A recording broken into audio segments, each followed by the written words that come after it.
നമസ്കാരം. ചൈനയും തായ്വാനും തമ്മിലുള്ള ഇടച്ചിൽ ഇപ്പോഴും ഒരു അവസാനവുമില്ലാതെ തുടർന്നുകൊണ്ടിരിക്കുകയാണ്. നിലവിലിതാ തൈവാന് ചുറ്റും 15 ചൈനീസ് സൈനിക വിമാനങ്ങളും നാവികസേനയുടെ 10 കപ്പലുകളും ട്രക്ക് ചെയ്തതായി തായ്വാൻ പ്രതിരോധ മന്ത്രാലയം ലോകത്തെ അറിയിക്കുന്നു. കഴിഞ്ഞ ദിവസം രാവിലെ 6 മണി മുതൽ ഇന്നലെ രാവിലെ 6 മണി വരെയായിരുന്നു ഈ ഒരു വിമാനങ്ങളുടെയും കപ്പലുകളുടെയും മറ്റും സാന്നിധ്യം തായ്വാന്റെ പ്രതിരോധ മന്ത്രാലയം കണ്ടെത്തിയത്. ഇതിൽ 6 വിമാനങ്ങൾ തായ്വാനിലെ എയർ ഡിഫൻസ് ഐഡന്റിഫിക്കേഷൻ സോണിന്റെ തെക്ക് പടിഞ്ഞാറൻ മേഖലയിൽ പ്രവേശിച്ചു എന്നുകൂടി തായ്വാനിൽ നിന്നുള്ള പ്രാദേശിക മാധ്യമങ്ങൾ റിപ്പോർട്ട് ചെയ്യുന്നുണ്ട്.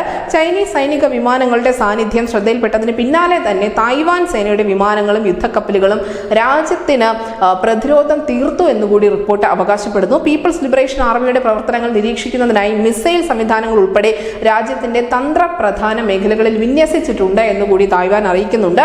ഈ മാസം മാത്രം 209 തവണയാണ് ചൈനീസ് സൈനിക വിമാനങ്ങളുടെ സാന്നിധ്യം തായ്വാനിൽ ഉണ്ടായിരിക്കുന്നത്. ചൈനീസ് സേനയുടെ യുദ്ധക്കപ്പലുകൾ 133 തവണയും ഇവിടെ ട്രക്ക് ചെയ്തിട്ടുണ്ട്.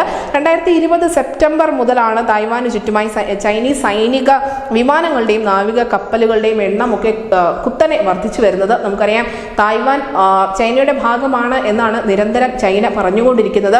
പക്ഷേ തായ്വാൻ ഒരു സ്വതന്ത്ര ഭരണാധികാര രാഷ്ട്രമാണ് എന്ന വാദത്തിൽ അവർ അടിയുറച്ചു നിൽക്കുകയും ചെയ്യുന്നു. പക്ഷേ തായ്വാന്റെ ഒരു ഐഡന്റിറ്റി അല്ലെങ്കിൽ അതിന്റെ ഒരു സ്വത്വത്തെ ഇതുവരെ അംഗീകരിക്കാൻ ചൈന തയ്യാറായിട്ടില്ല. തങ്ങളുടെ ഭാഗം മാത്രമാണ് തായ്വാൻ എന്ന അവകാശവാദത്തിൽ തന്നെയാണ് ചൈന മുന്നോട്ട് പോയിക്കൊണ്ടിരിക്കുന്നത്. അതിനനുസരിച്ച് കൊണ്ട് തന്നെയാണ് അവർ ഇത്തരത്തിലുള്ള ഈ സൈനിക വിമാനങ്ങളും നാവികസേനയുടെ കപ്പലുകളും മറ്റും തായ്വാന് ചുറ്റും ഇപ്പോൾ റോന്ത് ചെയ്യിക്കുന്നത്. News desk Malayalam.